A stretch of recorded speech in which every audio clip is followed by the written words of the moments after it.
Yo tout le monde, c'est Ilook Football, on se retrouve aujourd'hui pour le journal des officiels de ce 10 janvier 2021. Tout d'abord, pour le journal du 9 janvier, je tenais à vous dire que je n'ai pas oublié, ne vous inquiétez pas, mais sauf qu'il y avait absolument aucun officiel. En vrai, il y avait rien, absolument rien. Donc bon, j'ai pas fait de journal. Et aussi, dernière chose, le 8 janvier, parmi la masse de transferts inconditionnés que j'ai eu, j'en ai oublié un, désolé, c'est le transfert de Patrick Cutrone. Il a rejoint Wolverhampton. Il avait été suivi par l'Olympique de Marseille ou encore l'AS Roma. Ou alors c'était le club où il était, je sais plus trop, mais en tout cas, Cutrone, Cutrone, il est très bon. Et franchement, je pense qu'il peut monter en grade bientôt. On poursuit du coup avec les 5 officiels du jour. J'ai pas sélectionné de rumeurs, j'en ai pas trouvé d'exceptionnel. Je tiens juste à vous dire que du côté de Marseille, ça bouge pour Paul Lirola. Il devrait passer la visite médicale lundi, donc demain. Et Moussa Dembélé se rapproche de plus en plus de l'Atlético. Il est attendu dans le même jour du côté de la capitale espagnole pour passer sa visite médicale. Donc on poursuit avec les 5 officiels du jour. C'est tout d'abord le départ de Kevin Danke, le footballeur attaquant nîmois âgé de 20 ans, est donc parti du côté du Gard pour rejoindre la Belgique et le Cercle Bruges. Le club 17e de Jupiler Pro League lui a fait signer un contrat jusqu'en 2024, mais le montant du transfert n'a pas encore été communiqué. On poursuit avec le contrat prolongé de Julen Lopetegui, l'ancien entraîneur de la Rojas et actuellement entraîneur du FC Séville, a prolongé de 2 années son contrat qui le liait tout d'abord aux Andalous jusqu'en 2022 et maintenant jusqu'en 2024.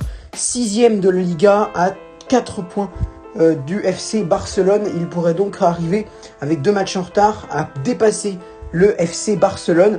Le FC Séville affrontera le Borussia Dortmund en 8e de finale de Ligue des Champions pour rappel. Le 3e officiel du jour, c'est le départ de Adama Soumaoro, supporter lillois. Je vous annonce le départ de votre défenseur central de 28 ans, Adama Soumaoro.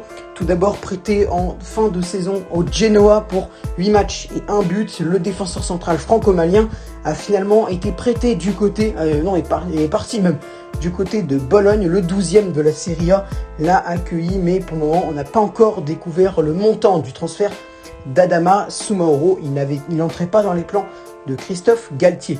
2 transferts un peu moins importants, là c'est celui tout d'abord de Charlie Austin, attaquant anglais de 31 ans. Il est parti de West Bromwich Albion pour rejoindre QPR FC, donc Queen's Park Rangers. Le joueur n'a pas non plus, on connaît pas non plus le montant du transfert car il a été prêté sans option d'achat à l'équipe 20e de Championship. Et le dernier transfert officiel, c'est le départ du directeur sportif de Saint-Etienne, Xavier Tuilot, l'entraîneur de 53 ans, a quitté les Verts. Il était arrivé en même temps que Claude Puel en tant que directeur général, et pas directeur sportif. Sur ce les gars, merci d'avoir regardé cette vidéo, j'espère qu'elle vous aura plu. Si c'est le cas, n'hésitez pas à lâcher un like, à partager, à commenter et à vous abonner. Je vous redirige également, si vous avez manqué des trucs, vers les 5 premiers épisodes de cette série du 4 au 8 janvier. Le 9 janvier, comme je vous ai dit en début de vidéo, je ne l'ai pas fait. Et du coup, le 10 janvier, on est de retour. Voilà les gars, c'est la fin de ce journal des officiels. Sur ce, c'était Ilook. Je rappelle juste les transferts qu'on aura.